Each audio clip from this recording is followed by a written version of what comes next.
Guys, Jerry here, the old BN52G here. I know you guys saw the video I just put out. I took it at the quarry.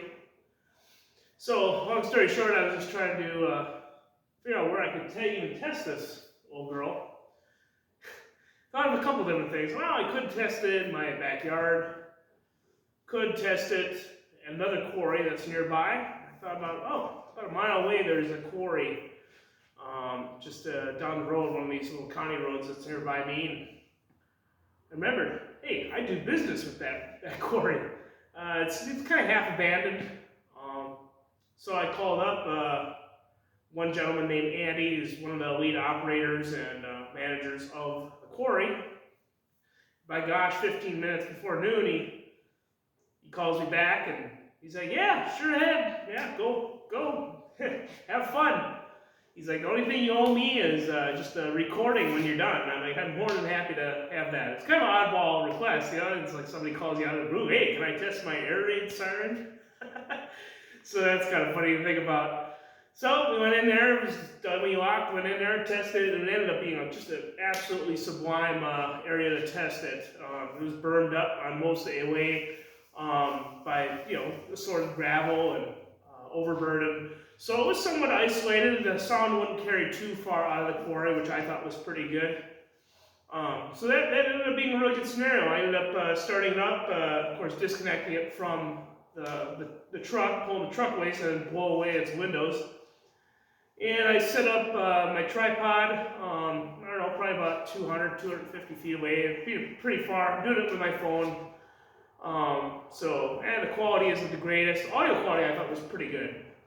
Anyways, checked it out, hit my remote a few times, momentary function seemed to be working just fine, so I'm going to warm up, I don't know, maybe 5-10 minutes, and it was probably 11:58, I was getting pretty antsy, didn't even hear Campbell Sports Cyclones or anything like that going, so I'll hit it. So yeah, it took a little bit, did have a little bit of trouble with the remote. Even though, pretty good line of sight, I did have issues with getting to latch and then unlatch. That was more my concern, was if I'd have problems unlatching it and then you're having to run up to the siren and hit the kill switch with a running full blast. Yeah, I was imagining that. So, but I just held it up to my head, used my head as a resonant cavity, and all of a sudden I was able to get it unlatched a few times. So I ran it for a good, as you guys saw, maybe a minute and alert. Latch worked really good, stayed in, and then I did the actual manual latch, unlatch for the attack, and that worked out pretty good, as you guys saw.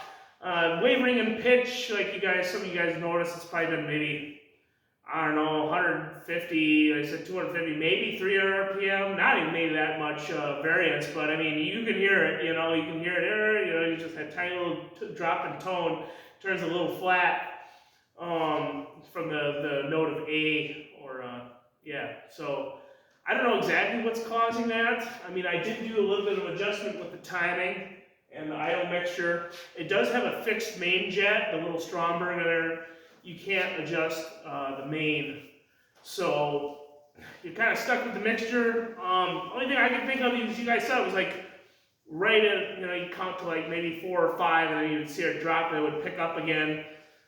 I don't know, maybe it's a fuel issue, maybe it's just not delivering enough fuel, and it takes a little bit of time for the bowl to fill up, just that little bit to kind of get the mixture regulator where it is. I'm not sure. I was pushing it pretty hard. I did turn it up a couple of clicks, so it was probably pushing close to 3,400 RPM, so based on the pitch, just a little faster. That's definitely going to be intermittent duty, because the 2,500 RPM that you see in the Wisconsin manual, that's for continuous duty, where it's rated at 25 horsepower for continuous. And like I mentioned before, the guys in Wisconsin, engine service there, Phil, has mentioned I can go up to 3,500 RPM, but like I said, it's intermittent duty. You lower the duty cycle down in this engine. But yeah, you saw it worked out really good. Can't really think of anything other note. It was an awesome test. Really could hear it well. With Facia, it was definitely, it was pushing. That was a full run. So it's kind of interesting to think. This is probably the first time one of these Mobil Directos is probably running. oh gosh, probably half century at full speed. I mean, maybe the last one was fired up in the early to mid 70s. I don't know. Was it the Atlanta ones that were for the last ones to go? I don't know. That's a good question. But either way, it was probably darn near half century since that sound has been heard anywhere, other than the 8-port converted Mobil Directo on the north side of Milwaukee there. Other than that, none of the gasoline ones are operational. This is the only operational one in the world. But yeah, I intend to test it some more. I asked the gentleman there, and he was more than happy to have me come by and hopefully test it again. Can I ask him again?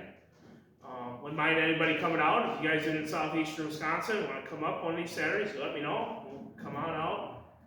We'll do another Saturday test. So that, we're looking forward to Siren Con.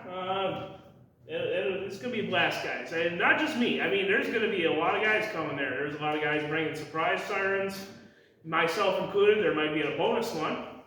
Not entirely sure on that yet, but there might be.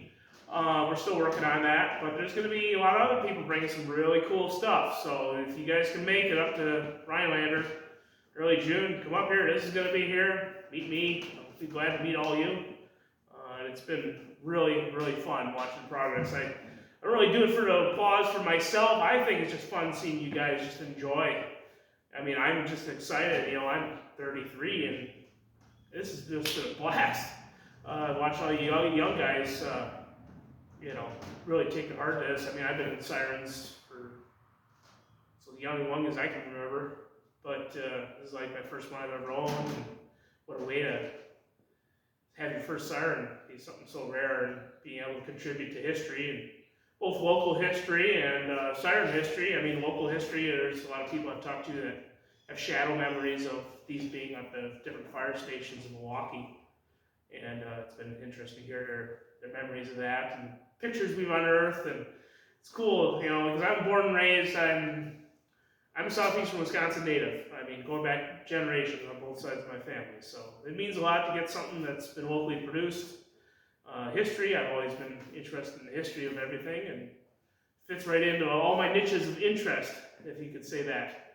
So with that, we'll leave with that, and hopefully we'll see you then in another video. Thanks for watching.